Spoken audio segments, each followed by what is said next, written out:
É que, pô, tá parecendo uma consulta agora. Não, mas quando eu era criança, eu era teu. muito, muito infeliz, porque era muito, muito tímido, eu não conseguia falar com ninguém.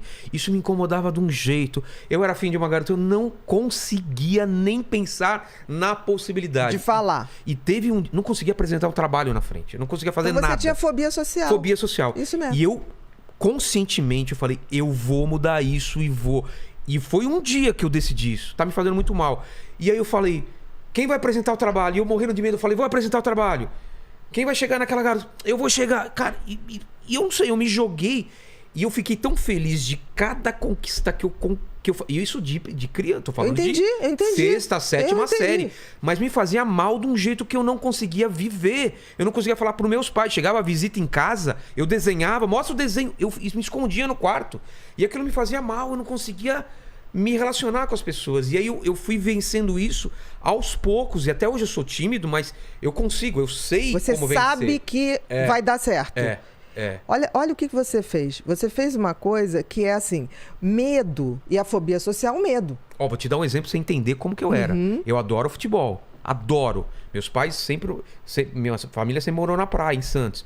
Eu ia na praia, ficava o pessoal jogando futebol em Santos, lá na areia. Eu era incapaz de pedir pra jogar. Eu ficava atrás do gol, buscando as bolas... Durante 1, 2, 3 horas... Louco pra entrar. Louco pra entrar. Alguém falou, você quer entrar? Eu falo, quero. Eu era incapaz de falar, ô, posso entrar? Eu não conseguia pedir pra jogar então futebol. você não conseguia levantar o dedo pra tirar a dúvida da escola. Nada. Né? Porque a fobia social é isso. Você era um tem pavor de ser centro, né? Pavor de uma menina olhar pra mim e eu era afim dela e eu falava, meu, o que eu vou falar? Entendi. E eu lembro, fobia social mesmo. E eu lembro, eu falei, eu não quero assim. E eu tinha um lance também religioso, e eu rezava muito pra Deus. Me e ao ajuda, mesmo tempo, né? ajuda. Eu não podia nem pedir ajuda pros meus pais, porque a gente não tinha esse diálogo antigamente. Não tinha mesmo. E eu lembro quando eu fui vencendo isso, essa felicidade, falar, nossa, consegui apresentar um trabalho, nossa, consegui falar. E daqui a pouco eu tava fazendo piada, tava brincando, tava pedindo pra entrar no jogo. Então, você abriu, por exemplo, na fobia social, né? Que é a timidez excessiva. Você tem o circuito do medo extremamente ativado. De ser rejeitado. Não, de ser rejeitado, de não ser aceito, das pessoas acharem que você é ridículo, sempre de achar que você vai falar não vai agradar. Então, é um circuito de medo muito grande que o cérebro tem. O teu era hiperativado. O que se faz para desativar isso? Eu tenho que ativar outros, que é o circuito da coragem. Medo é uma coisa que ele só tem uma saída, enfrentar. Porque o medo, se você for para trás, chega uma hora que tem uma parede. Não tem mais pra E onde ele ir. vai te sufocar. Agora, é interessante como o teu cérebro tinha uma questão de enfrentar os problemas. Não é comum isso. Mas eu tenho medos até hoje que eu nunca enfrentei. Cobra, por exemplo, eu nunca enfrentei esse medo de cobra. Mas vem cá, você tem cobra no teu dia a dia? Não Isso é uma não fobia. Fui obrigado, não fui Porque obrigado. olha só, olha que interessante. O medo e a ansiedade pode se manifestar de várias formas. Então você é um cara ansioso. Muito. Você tem uma personalidade ansiosa. Muito. E em alguns momentos você fez o que a gente chama de transtorno de ansiedade, que é o adoecer da ansiedade. Sim. Porque a ansiedade é uma coisa que todo mundo tem. Ela é ruim quando... menor ou maior escala. Todo mundo tem. Porque a ansiedade, eu preciso ter ansiedade para levantar e ter um objetivo na vida. Ansiedade é um medo do futuro? Não, é assim. Ansiedade e medo é a mesma coisa. São duas faces de uma mesma moeda. Só que tem que o medo é uma coisa concreta. Por exemplo, se entra um ladrão aqui, a gente vai ter medo de uma coisa ali, tá? Que a gente sabe o que é. A ansiedade é um medo subjetivo. Eu não sei o que é.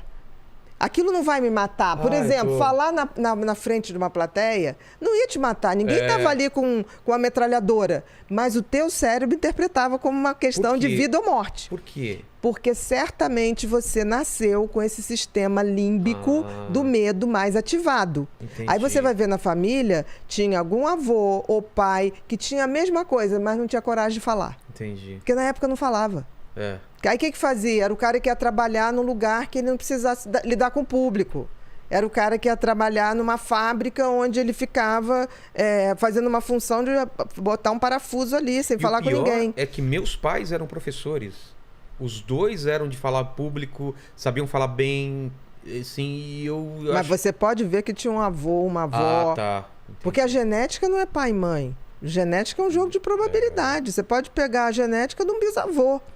Entendeu? Que a gente sempre acha que é pai e mãe. É. Mas pai e mãe também já herdou genética de avô e avó. Que herdou do bisavô e do bisavó. Então, assim, quando você tem ansiedade, é normal ter ansiedade. O problema é adoecer da ansiedade. A fobia social é um adoecimento da ansiedade, que é isso que impede.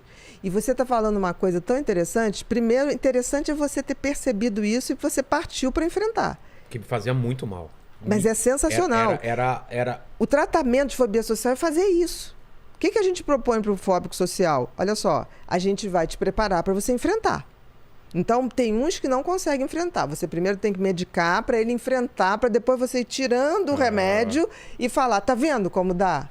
Tanto que tem gente que tem tanto pavor que a gente usa o quê? Realidade virtual. Olha só. Esses óculos de jogos, a gente hoje usa para gente que tem medo de falar em público. Que é uma coisa controlada. Tá ali, a gente tá ali, você vai desensibilizando. O que você fez? Eu quero.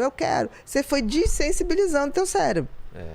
Você fez certo. Agora, espantoso é você ter sacado isso sem ter sido ensinado.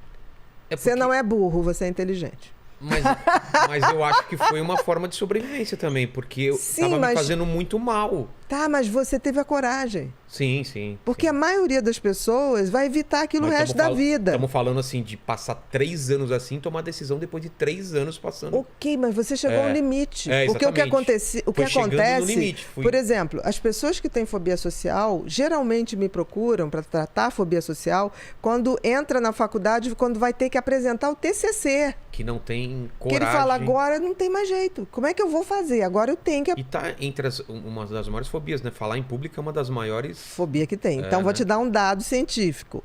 Os ingleses têm mais medo de falar em público do que de morrer. O quê? Exatamente. A fobia social e o índice de fobia social da Inglaterra é altíssimo. Por isso que os ingleses são tidos como um povo que não gosta de dar informação, reservado, arrogante. Não, eles têm pavor. Você imagina brasileiro que chega em Londres e vai pedir uma informação. Ei! O cara que é fóbico social, baixa a cabeça, ele sai correndo. Entendeu? Aí todo mundo chega e fala assim, os ingleses são insuportáveis. Fóbicos. Eles têm pavor. E isso que eu tô falando, eles têm mais medo de morrer do que de falar em público. Não, mais medo de falar em público do que de morrer. De falar em público do que de morrer, exatamente.